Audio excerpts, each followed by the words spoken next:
What's up, good people? Welcome back to Four Titles, One Truth.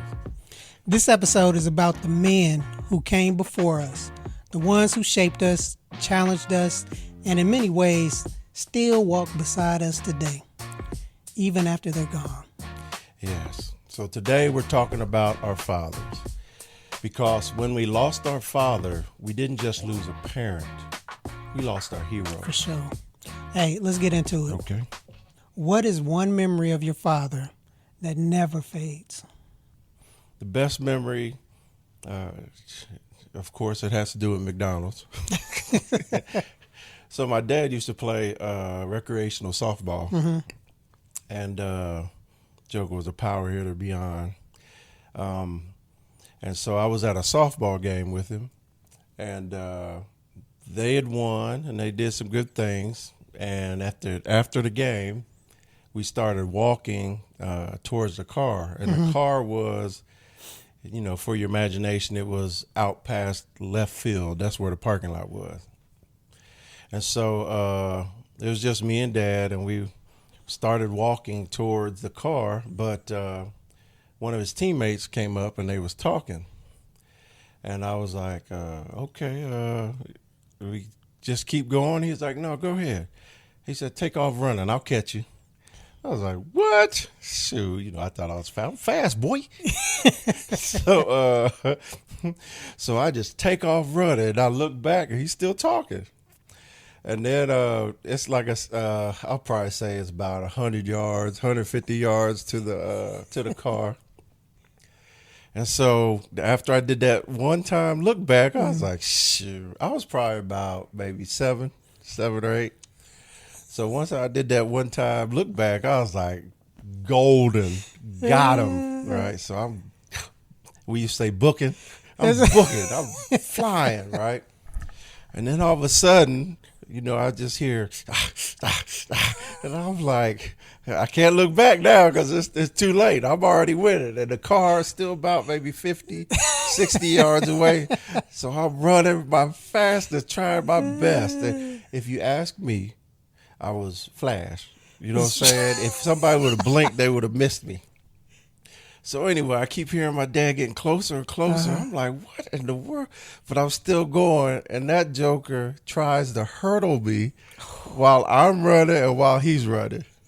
And my dad's thighs were like the size of doggone, they were just huge, right? So when he went to hurdle me, his left leg made it over me, but his back thigh, his right thigh, caught me in the back of the head. You go flying forward. He knocked me down, and I'm tumbling. And I'm sitting there crying, and he slows down. He turns around. He's like, "You all right, boy?" I said, "Oh." He's like, "No, you all right? Hey, you all right?" He's like, "Stand up." And he checked me, make sure I wasn't bleeding or nothing. And then he was like, I was still, he was like, "Come on, I'll take you to McDonald's." He's like, "But don't tell your mom." So, the tears slowly faded away, But I distinctly remember, as if it was today, us walking into McDonald's, and then him ordering a Big Mac, fries, and a Coke, and then asking me what I wanted. And I said a Big Mac. Oh. And he was like, "You sure?" I was like, "Yeah, let me get that Big Mac." And my voice was a little higher there, but anyway. But yeah, I just remember that specifically. I don't remember going home. I don't remember how we told my mom, but that race and me actually thinking I was winning, and then Pops just bowling me over with his back thigh was pretty funny. So yeah, that's it. What about you? Man, it's so many of them. Yeah. Man. I can't. It's hard to narrow it down and try to get one, because it was like I saw the last 4 years of high school, I saw my father every day. Every day, yeah. Saw him every day. So, and for just not after he got home from work, because I was at work School, with him. Yeah, I was at work with him when he was at work. Take you to work every day. But probably, I can tell you some of the ones that I most remember, and he probably didn't remember me seeing him, but just whenever he was at any of my meets. Yeah, I mean, just seeing him on the sideline, and I mean, in the bleachers. Yeah. And he more intense or just into. I mean, because he couldn't. I mean, because he used to sit at be in a corner of during wrestling. I mean, he would sit in the corner, in the coach's corner and stuff. Then he had to move to the bleachers because he just be honed in on it and I would always be looking for him to see where he was, and it was like, okay, when I knew where he was, and I would go. But I mean, it'd be so many things, and I just remember him coming up to me. And this was just not one time, but a lot of times, man.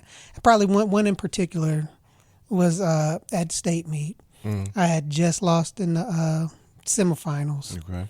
And I'm sitting, I'm off side of the thing crying, and he was like, "All right," he said, "get it out. You got some more to go." He said, "You want to finish?" He said, "This your last one." He said, "You want to finish well?" He said, "You got here. You can finish how you got here." Strong, so yep. So I remember that, but because he would get in my face, and my father. I mean, he was he was always was he tall? How tall was he? My father, he was probably about 5'10". Okay, so y'all about the same 5'10", height. 5'11". Yeah, but he was big. My father was much bigger than me. He was probably like two. At that time, I mean, I don't know what he was, but probably about 230. Okay. At that time, but my father was he was a big dude because he was played fullback in college when he was at the Air Force Academy, and then in high school he wrestled and played football. So I mean, he was a thicker dude than me. Right. Gotcha. So he was bigger than me, but just he had like big, heavy hands. Yeah. I mean, and I think that a lot of them jokers when they coming up in that age, they just had them big, heavy hands and just. I mean, that's just with their big backs and I mean, all of that stuff. So, I mean, all of that stuff, that man. Down south old man. Oh man, I mean, but it's just, I mean, that was an incident, and I remember one time, and we were on the back of the. I'm gonna do two real quick. Okay. He was on the back of the on our house. We had a deck on the back. Okay. And we were staining it. Okay. And I'm sitting down there staining it with him, and we were listening to his music. Okay. Which Old was school. he's listening to some Sam Cooke. Yeah. And I'm trying to remember the song. He was singing it though. But he was singing and working and crying out, and he started crying while he was singing. Wow. I mean, because it just touched him. And I was like, okay, all right, what's happening? That's okay. Yeah, and I was like, okay, that's all right. I mean, and the thing is, because I find myself if I'm walking and I'm listening to something, and it hits me, that memory hits in, and then it makes me double tap. Yeah. So I mean, so many.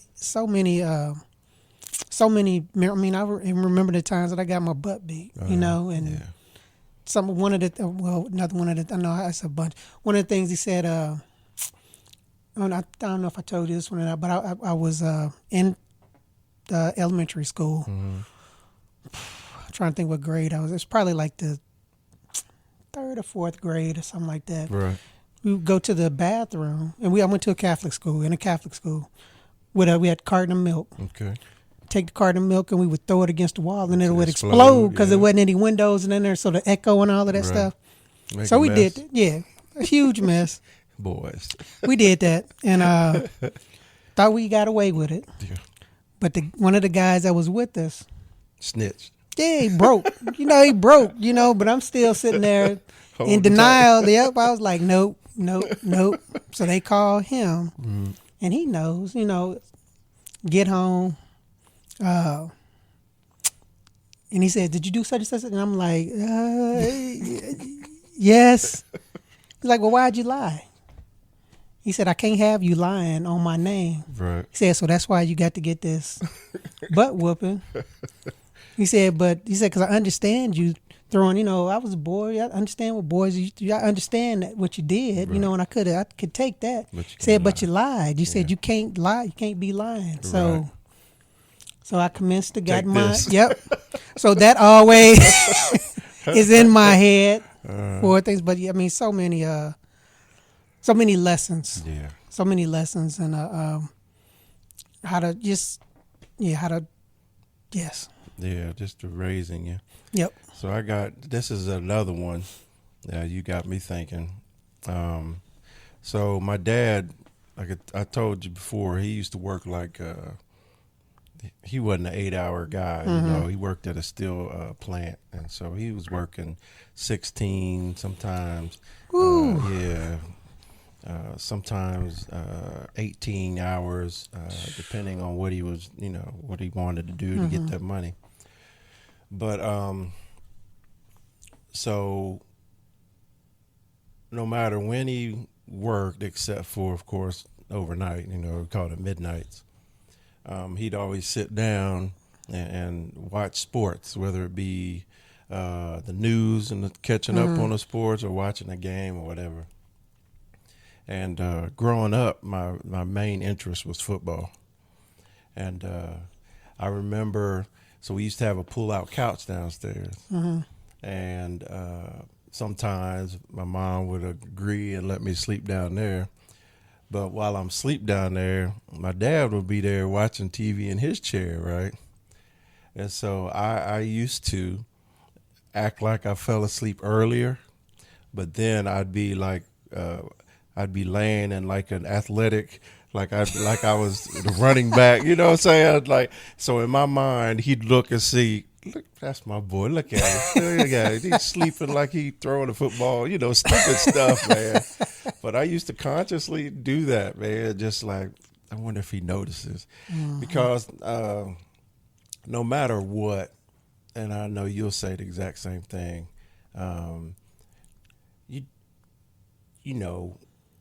when you love your dad, you never have enough time with him. And he was, my dad specifically, was always working. And anytime I could get, like, I used to act like I was asleep in his chair because, he had his chair.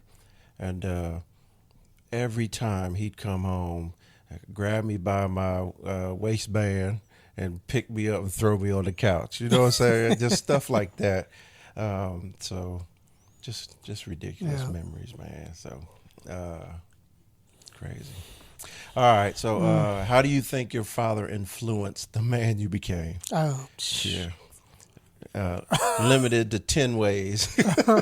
I'm just playing. Jeez. Man, I mean, I think with any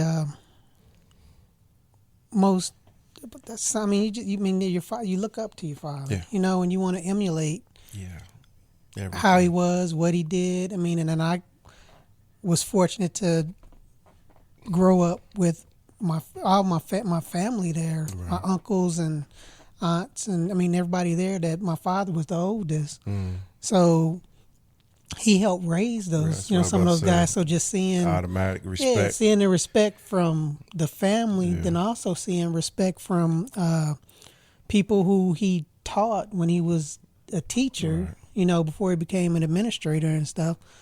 Those folks coming back and seeing him as the coach and old players. I mean, folks that you're like, man, that you're looking up to, like you're a kid, like, man, that's Keith Cruz talking. And my father's the one that, and he feels that way towards your dad. So, but just, I mean, I just always, looking back at it now, I took care of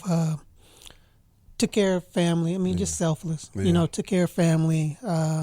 Took care of friends. He took care of folks. Right. He was a decent person, and I'm not saying that he didn't have flaws, because I think everybody has flaws. And everybody can pick something out of pick something, but for the most part, in your through eyes. my eyes, Right. and what I've always taken from him, which is, man. Yeah. But no, I get it. It is a lot. I mean, it's been I get it. Yeah, I mean, it's just it's huge influence on my me as a man, and how me growing up, and me progressing in my career, and I mean all of that. My father's the one that had me fill out the. I wouldn't have been in the wouldn't been in the service. Wouldn't have been in the Army if my father hadn't had me fill out those the ROTC scholarship applications and stuff. So I mean, it just from that point on, and then, and I know that you probably feel the same way. That I mean, and then you do things, or you try to do stuff to make your father proud. Yeah. You try. It's like, man. Look, man, I was fake sleeping. So I get it. Yeah. So yes, I mean, so it's a man. I mean, it's a lot of things that come to mind, and I mean, just it's amazing, and you want to try to get your kids, and hope that your kids feel the same way, or a portion of what, and know that you're doing a good, to see. And I mean, and you just as you get older and get to be grown, and I was fortunate. My father just passed in 2021, in October 2021. So I I get it. So I'm gonna go. Just like you said, my dad was the definition of a man. Mm-hmm. You know what I'm saying? And he was big, strong, fast. That's one way. But sort of like you said, my dad wasn't a teacher or like that, but he was very involved in the church bus ministry. Mm-hmm. He was a driver, and I mentioned before I went to a majority white church, but the church that we went to had a very focused effort on trying to bring in black neighborhood kids, and so my dad was a huge portion of that, and the biggest thing is, man, you think hearing that your dad coming back to the neighborhood you're born in, you think people would clown you a little bit, like, oh, you church, but the bus driver's dad's son and all that stuff. But everybody respected him, man. I'm talking from the kids, I'm talking from the mothers and fathers, and I'm talking from the other men in the church. And that was just the way he was. He was, it was Tom Jones was, and I had his name, you know what I'm saying? So my whole life, I've just been trying to live up to him. I mean, it started with stature, because when I started out, my first probably 8 grades, I was an average height kid, average height, average weight. And so I was never, I was little like you. I was little like you, man. And I was so hurt. No, but just, you got to remember, my dad was a monster, man. And so you just wait until you could. Well, till it hit you. And not just that, man. It got to a point where I was scared that I wasn't going to be him. You know what I'm saying? And so, just to give you a little background, my dad is from 10 children born in Troy, Alabama, and out of all of the brothers specifically, there's not one under 6'1", and the tallest was 6'9", and so the average was like 6'3", 6'4". And then I can't even tell you about my cousins. We're all just huge, but everybody grew faster than me. I'm talking all my cousins and even my friends who they finally made it to 5'10", right? And they were taller than me, for a lot of my childhood. But once I hit 9th grade, that's when I started shooting up. But And so that was the biggest thing. But I've always wanted to be him, meaning I wanted to be respected like Right. that. I Yep. wanted to be even feared like that. I wanted to be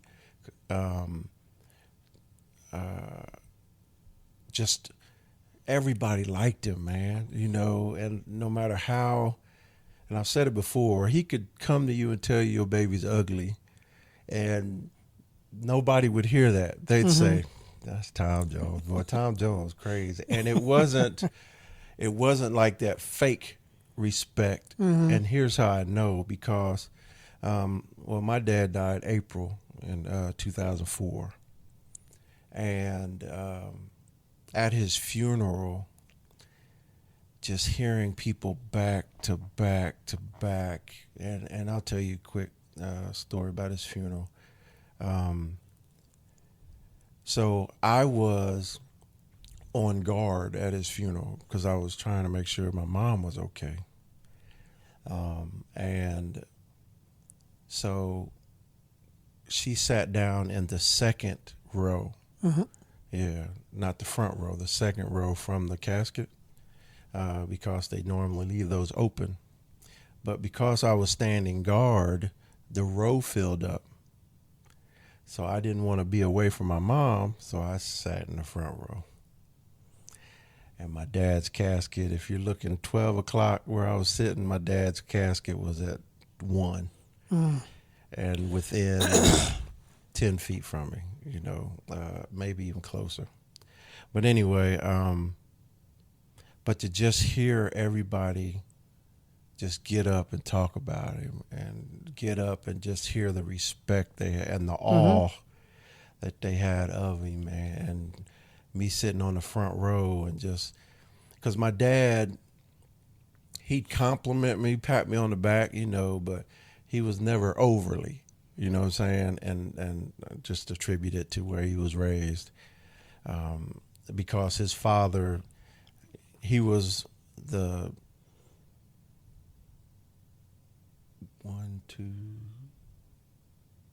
third or fourth youngest.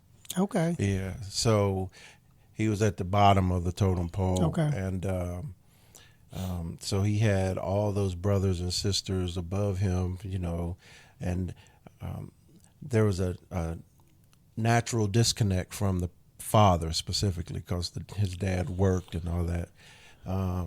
But I think that's how all of them were. I mean, absolutely, because that's especially large families. Yeah, because my father, they were a family of 7 kids, Okay. and the parents, so Right. 9 of them there. I mean, so And it's like you normal for the said, parents to be working, absolutely. and then it's And the usually the oldest, oldest to be making sure people were, discipline, and make sure people they- getting to school and absolutely. fed and. And it was the same way. And then when Dad came home, I'm talking about their fathers, it was leave them alone so they can eat, so they can have some peace, catch up on whatever they're doing. So, and so that,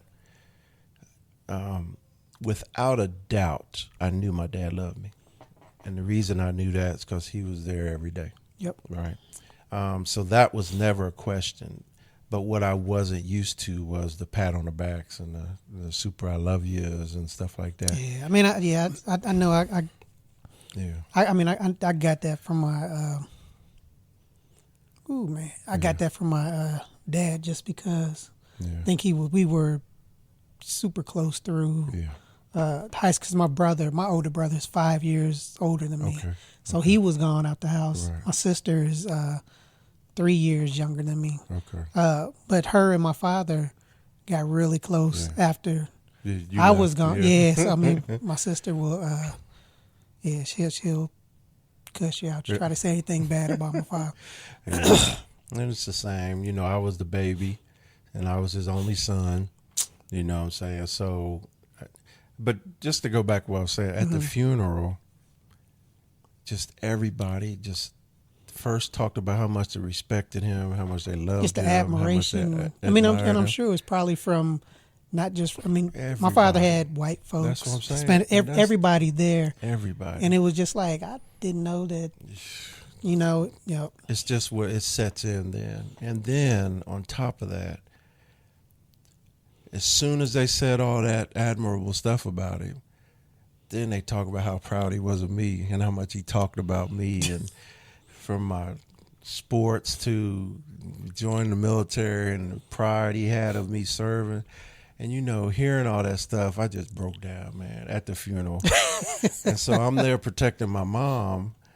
But then all of a sudden, a couple of my friends came over and sat by me. They're crying too because we grew up together. Mm-hmm.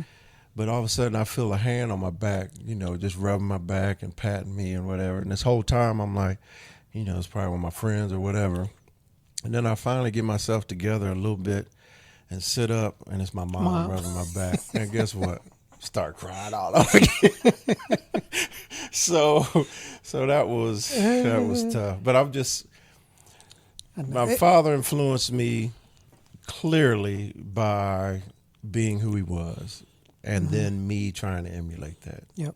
And like you said, everybody had flaws, but my pops, you couldn't tell me he wasn't a superhero, man. I mean, they were. I mean, just like I know my father. They were our first looks at what a leader is. 100%. And and that's. And then they didn't fail at it. No. You know what I'm saying? So, no. Yeah. Or they didn't stop, or we didn't. If they did do it, we didn't know. Yeah, but they still had the admiration of it, and that's what I mean by that. And so, it's amazing. Yep. Okay, where were you, and how did you find out your father had passed away? Because you were in the military by that. Yeah, 2004. You were in the military at that time. I was at Fort Eustis in Virginia. I was an instructor at the NCO Academy, and I was teaching. Okay. And then I came back, put the kids on break, or the students on break. They were kids. Yeah, they are. Yeah. And I sit down at my desk, because we all had a desk in the back, and I'm just doing regular stuff, and I get a phone call from my Aunt Carla. And Aunt Carla was married to my uncle, my dad's brother, Pete. Mm-hmm. And she lived in Middletown, and so known her whole life, right? Always came over, even when they got separated.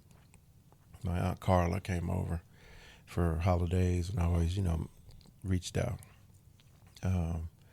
And also their daughter, Jenny, we used to babysit. So I'm sitting there, and the phone rings. My, NCO Academy, Staff Sergeant Jones speaking. How may I help you, sir, ma'am? And she's like, Tommy. I said, yes. She was like, are you sitting down? I was like, why does it matter if I'm sitting down? She said, are you sitting down? And I said, yeah, I'm sitting down. And then she's like, are you sure you're sitting down? I said, yeah, what's going on? And then that's what she told me. Your dad had a heart attack and died, yeah. And let me tell you something. The moment, I didn't even hear the rest of the conversation. I just moaned like the pain in came out of my feet, you know what I mean? And my partner, man, he had to pick up the phone, and then he finished the conversation, and I was just weak, man, just sobbing, because I'm like, he's a superhero, and the thing about my dad, his 5th heart attack is what killed him. And all of the heart attacks he'd had before is while he was still working. He was retired now. And he was actually out cutting grass. Yeah, my mom was in the kitchen. And he had an electric mower, so it didn't have a loud sound. And so my mom just noticed he didn't walk back by or come in, and it was hot. And so she went out to check on him, and found him on the ground. And she ran out to him, and he wasn't completely gone. But she was yelling for ambulance. Ambulance. Yeah, and that just that's where I was and what happened. Man. So, I was in Ohio. We were at Audra's house. Okay. Because we were on leave, and we would try to get to both parents' house. It's like, okay, it's October, we go help, go to Ohio, and I would help clear out the flower bed because Audra's mom and dad would do real nice. I mean, they still had real nice flower beds and stuff. So I would be the manual labor to go and cut down all of the old stuff and rake up, stuff because everybody's a little older. And we were sitting in their little family room area, living room area, and it was my mom that called, and I was like, was he sick at all? He had just gone into the hospital because I had talked to him probably the day before, 2 days before, and FaceTiming them, and they were at the kitchen table at their house, talking. And I was like, man, I said, that joker's looking, what's going on, So he looking kind of like he was a little bit out of it, but still was talking, still talking and stuff. Talked to my sister. My sister said, okay, yeah. My sister mom took him to the hospital. Right. And this was during during COVID time, so they wasn't letting anybody in. So to get a good history of what, he's on a CPAP machine, he uses this mask, all of that. So they didn't get any of that stuff because he had to go in by himself. And they took him in and they admitted him because they said he had a little pneumonia or something. So my mom calls. I think it was my mom. It was my mom because I don't think Shannon called. It wasn't Shannon. She called and said, your dad is in ICU. They think he's brain dead because he had a respiratory arrest. Yeah. What? So I'm like, what? So they were like, huh? So getting back. So then it was that, and then it was. They said, well, they think he's gonna be. They still need to do whatever another test they want to do it, whatever the next, tomorrow, whatever, to see if they have any changes or anything like that.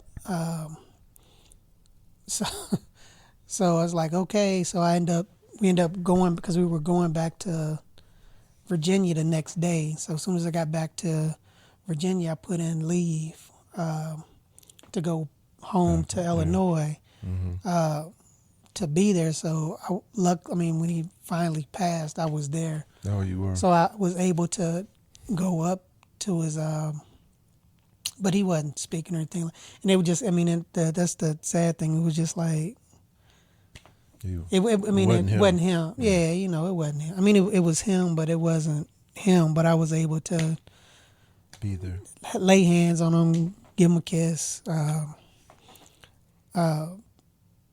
Yep. So So then when he did pass, it was just one of those things where it's like, what, and for something where he didn't have his for how he passed, I don't like to throw blame, but it's like, get a proper history on. So it's like if he would have had to write, just leave the what ifs, like if he would have had to write mask, would he have gone into respiratory arrest that made him have the lack of oxygen to the brain that put him into that situation, or it just, I call it unnecessary. He shouldn't. It just like it because he was doing. Because my father was diabetic, he had his health problem, but he was doing well though. Right. So it was hard. It was really hard. Yeah. Huh. Yeah. But yes, I was when I found out about it, when it was probably which I was in Ohio. But I was able to get home at least so I could ask the questions and try to get a better understanding. Try to get a better understanding of why and how. But never want to accept it. No, I get it. Yeah, because and I forgot. So my dad did have a heart attack. So he passed in '04, and in '03 of August, I just come back from Korea, my second stint in Korea, and while I was coming in the airport, it's in Cincinnati, there's a huge escalator that takes you straight up, right? Mm-hmm. And my mom said, and I saw that he was just anxiously looking for me. You know what I'm saying? So he was standing up, and I could see him while I'm coming up, and he's just standing there, not overly cheered, nothing like that, but just being Tom Jones, And so while I was on leave from that, he had actually had a heart attack, and I literally had to carry him to the car and take him to the hospital myself. So, yeah, and that was see your dad weak. And that's the thing. It's just, and I saw the snapshot, right? I talk about a snapshot a lot. When you leave your family, especially in service, you're gone for a good period of time. Mm-hmm. And when you leave, you have that snapshot, that image of who your parents are, And then when you come back a year later, that picture is completely different when they start getting in the 60s and 70s. I tell folks, I was like, I always see my father as 18-year-old Lance did whenever I left and went to school for the first time. Yeah. I mean, whenever I left home and was gone for extended periods of time, I always, that's how I always saw him. Even when I saw him again, it was like, that was. You're comparing it. Yeah, and 20 years into the military, I still, knowing my father had to have a below the knee amputation, had to have something, but I still saw my father as that's the same image. That was the same. He was the same. That person physically was him. Mentally, he was. He was always there. Yeah, he was always good. He was always good, and always that never changed. Over he got. He's probably a lot nicer to my. His grandkids than of course they wasn't getting beat down or put to work like like we were, but that physical image of them, you don't see them as you see them as, like you said, as being invincible, because they were for that whole time you were home. My dad never had, and I think I was a senior in high school when he had his first heart attack, and I saw him recover, so to this day, it didn't seem like a real event, know, but he had a heart attack, what I'm saying? So, yeah, that's crazy. And he was a heavy smoker, and, it's just, your parents have, like I said, they're not perfect, and you have to learn that so that you can heal and move forward. Is there a conversation you wished you could have had with your father before he passed? As far as like, if you want to talk about like something big, like, what do you? But I was fortunate enough that I was about to be 50, been married, had kids, and there's nothing of that, that major, caliber that you wanted to. It's just it's the simple stuff, man. It's like, hey, Daddy, what do you think about? Should I change this window out for? It's stuff like that. That's the thing. Yeah, those are the things that I miss so much, because I had to catch myself. Well, I still do sometimes catch myself from going and calling him. Yeah, calling my father. It's like, I can't call my father, but so I had to lean. You start leaning on friends and things like that. But it's just, probably the only other thing probably the one that I probably would want to talk to him about is grandkids. Yeah. How was it, or what? seeing them, Yeah, meeting how do you them. do? Yeah, what do you Yeah. do? What's the Yeah. what's the rule? What's the playbook for that piece of it? Just the first little footnotes and stuff. Right. So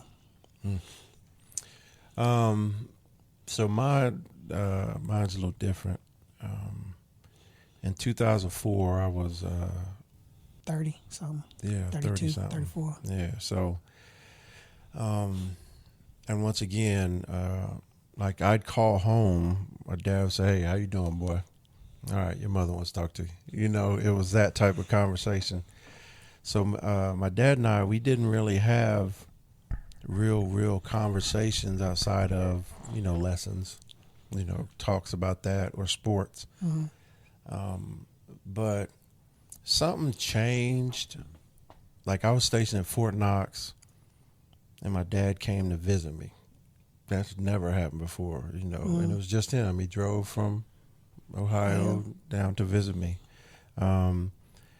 But once he had that heart attack and I literally had to help him get to the hospital, something changed again to where we had real conversations. Like I had a conversation about smoking. My whole life I'm like, Dad, just quit. I mean, come on, you got your family, blah, blah, blah. And this was the first time he just looked at me. He said, T, he used to call me T2. He'd be like, T, I can't. And I'm just sitting there like, he used to punch me in the chest if I said I can't, right? And so, but that was the first time where I was like, I'm no longer going to bother you about smoking cigarettes. Because if you're telling me you can't, and I've witnessed him try from the gum to the patch to cold turkey, and but he always went back to it. And come to find out later, my dad was smoking since he was like 9. Yeah, yeah. So, or that's the first time he tried smoking, and found that out through my uncles. But it's just that just continued to open up the conversation. We started talking about life, started talking about me, started talking about him. And it's the first time that I felt like we were friends. We had graduated, because that's usually how it goes from father to friend. Mother is always mother for the son. But if he was here, I think the biggest thing I'd want to share with him is not really a conversation. It's just to let him know I'm okay, because I've been a knucklehead for a long time. And I'm talking financially. I'm talking about my personal life. Military, I've always been spot on. But everything else, I've been after I hit my face on the ground, then I sort of change up. You know what I mean? And that's the way I've been. And, I still remember I was in my late 20s and my dad, me asking my dad for money. You know what I'm saying? And you're like, what were you doing back then? Like, why are you, and so. You want him to see the grown man that I you just are want now. him to see, yeah, I just How want you him are to now. see. I just want him to see that.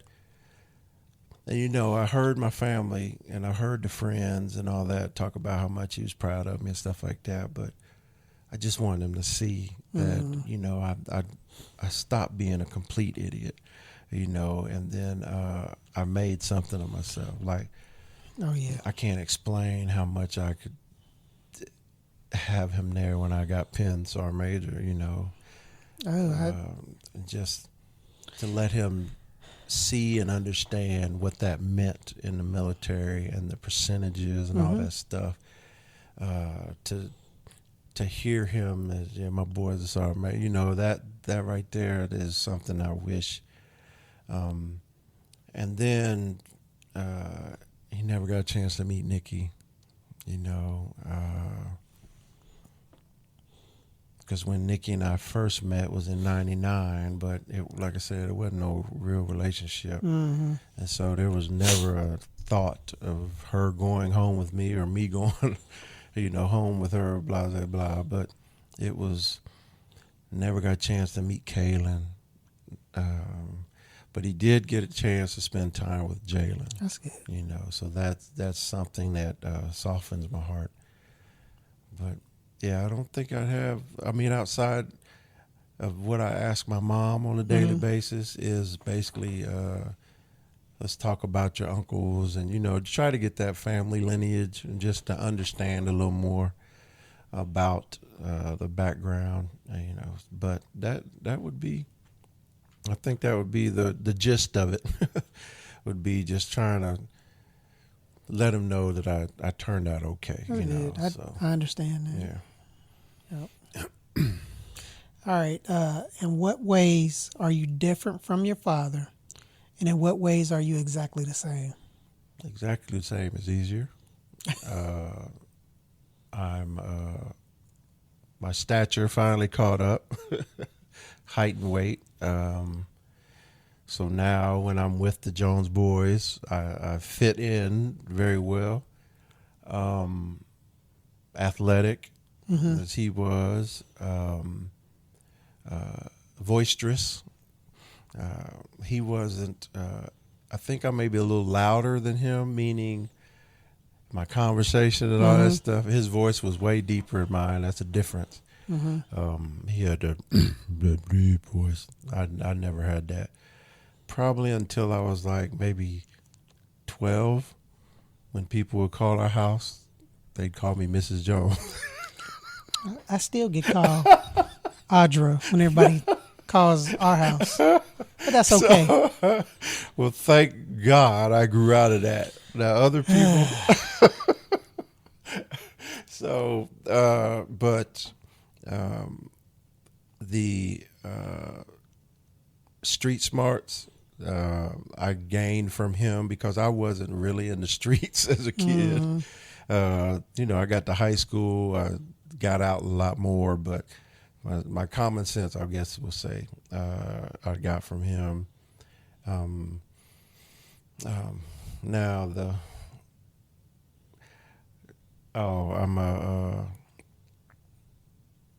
people warm up to me, or warm towards me.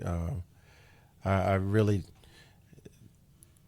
taken on his persona, because when I walk into a room, I think people notice me, but also when I talk to them, I think and this is what I figured out about my dad. I think what made people love him so much is the fact that he wasn't like they thought he was when they saw him. Meaning chip on his shoulder, meaning angry, meaning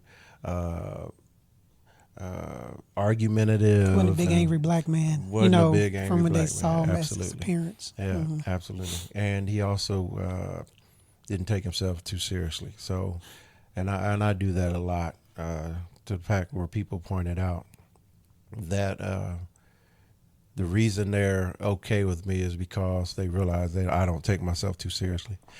So I think that, in what ways am I different? The ways I'm different is that my mom was an influence as well, a huge influence as well. So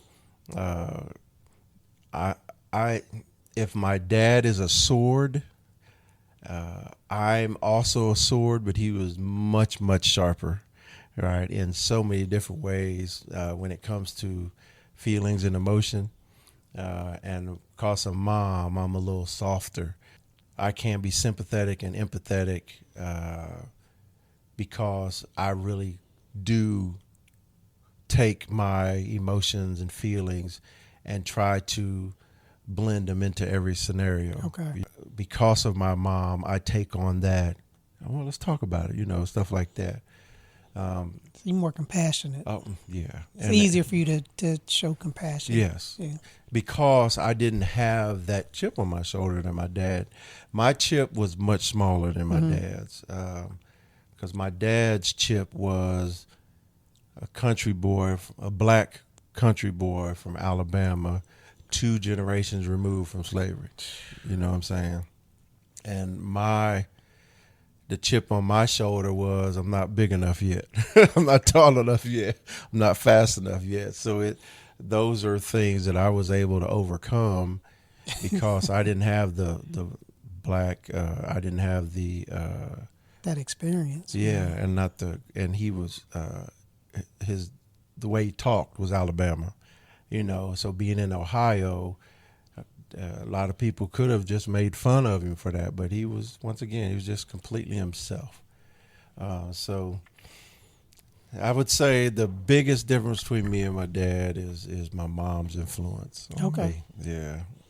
So that I hear you. That's I guess my ways in my same like my father. Yeah. I'm probably I listen to folks. Yeah. I think folks come up to me and will start talking to me about it. And I'm like, I mean, he was. I mean, that.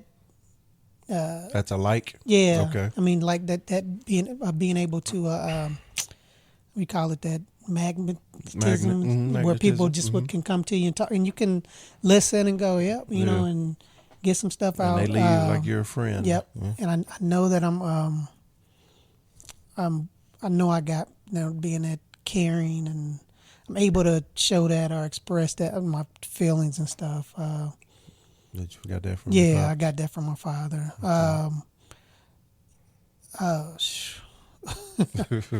As far as being I don't know. Being the South, I don't. I mean, the physical stuff is I wasn't as big as my father or anything like that. Okay. But and I didn't have my voice wasn't as deep as his. Oh, you had deep voice too? No, it wasn't super deep. Right. But it wasn't Miles probably no. It wasn't Audra. It was above Audra. Above Audra, right under, right around that Miles. Okay. So. Okay. Not as deep as Audra's dad had a deep voice. Yeah, Sonny had a deep voice. Just, being like just being determined, being able to figure things out, and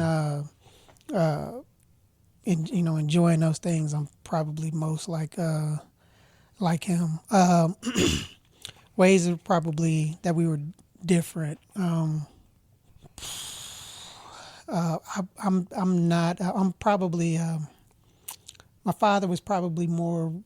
He had a sense of humor, but I guess mine is probably a little. My sense of humor, I will display mine a little more. Yeah. Well, especially once I get. He was administration, so he had to cover that up most of the time.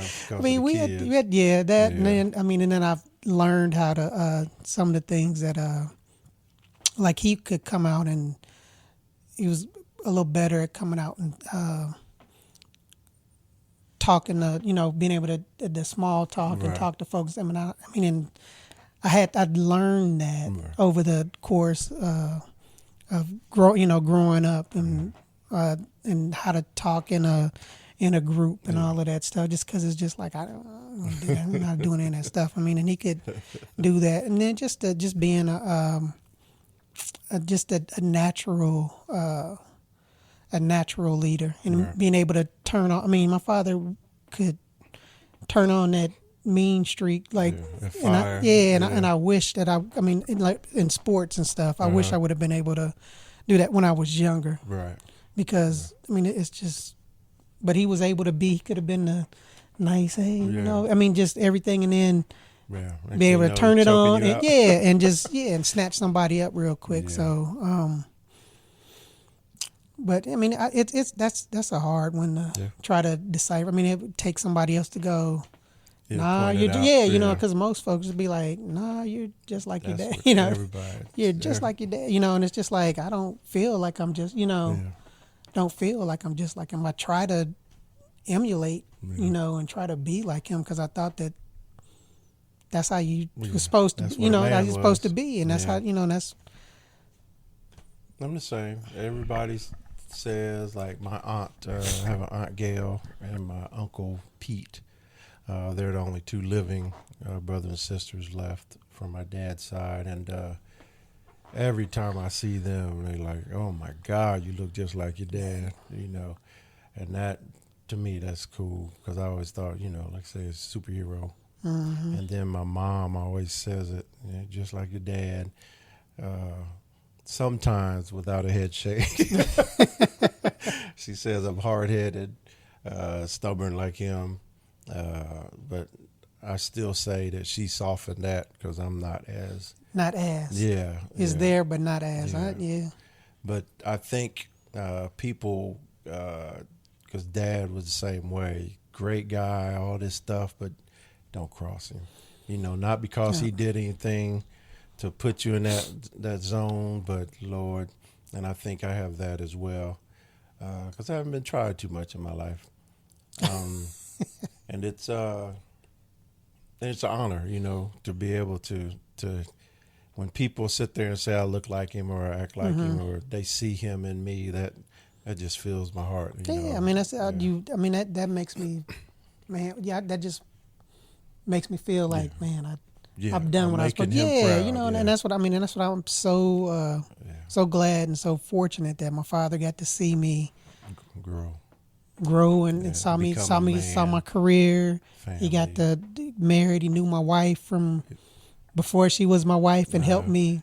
Because my father back whenever me and Audrey had been dating for a few months, and it was like over Christmas break or something. I was like, can she come over for New Year's or whatever? And he was like, yeah, we get her a plane ticket. Help get her a plane ticket to get over to St. I mean, just again, just helping build and shape your life, and just I just worry about. Sometimes I think it's like, man, did I show him the appreciation that I was supposed to?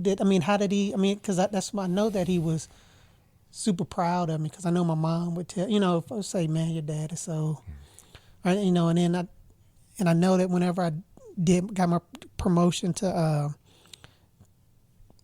Colonel, and they got to come, and I tried to express all of that in my speech to him sitting there. And I know. Deep down, we know they know. Yeah, because my mom told me, like, when I left to go to school, when they dropped me off at Howard, they got me up to my room. My mom did my bed.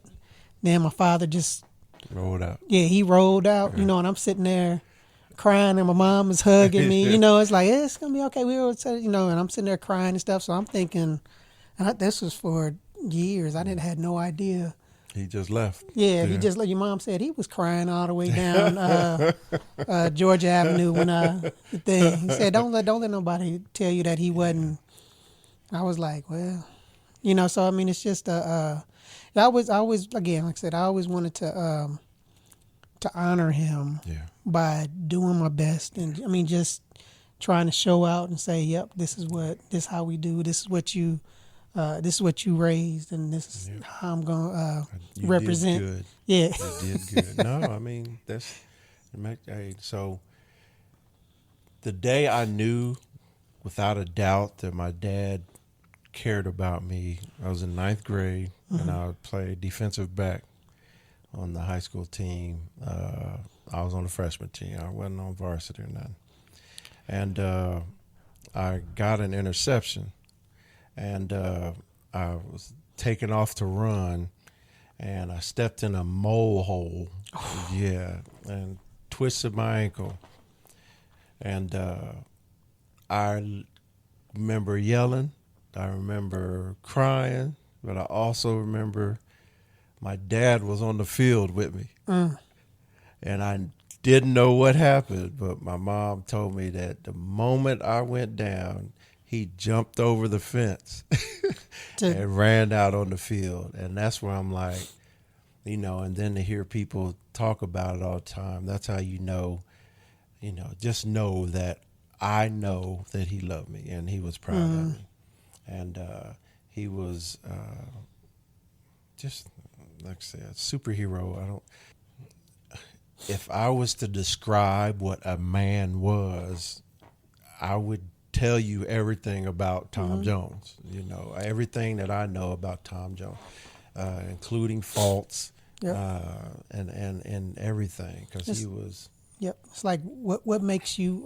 That's I guess way to try to get people to put it, I guess, get the feeling themselves to be like, what makes you proud, happy, gives you a sense of, that boldness, I mean, just all of that. I mean, just all of confidence. That. Yeah. No, hey, absolutely. And that's the thing. And that's what led me to, like I said, my confidence is from him. It's not from me and my capabilities. Mm-hmm. It transformed into that. Right. But the only reason I took a step forward was because I knew he was back there. Yeah, I mean, I knew that he would, or he does. And same thing with the Army. That was my first time leaving home when I joined the Army. When I went to reality in the Army, it was Fort Jackson. South Carolina, I'd heard about it. You hadn't been there? Yeah, I didn't know how real it was, but let me ask you this. If your father came back to you for 1 hour today, what would you do and say to him? Yeah. Man. Yeah, I know it's not fair because I've seen the question and I have my answer. But I mean, I don't say what kind of, I wouldn't care what the, I just tell him I love him. Yeah. I mean, that's it, man. Yeah.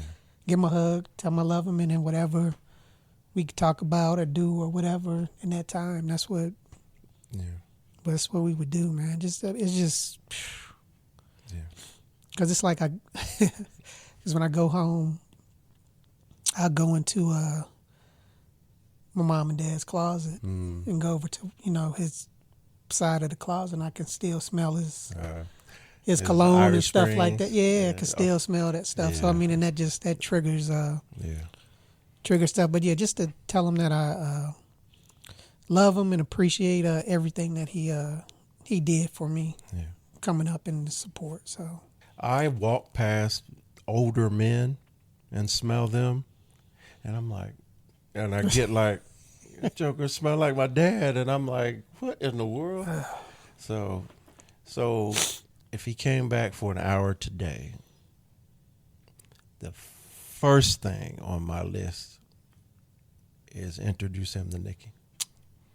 That'd be the first thing, because I tell her all the time, and I don't know if she really understands it, but he would love her because she is sassy.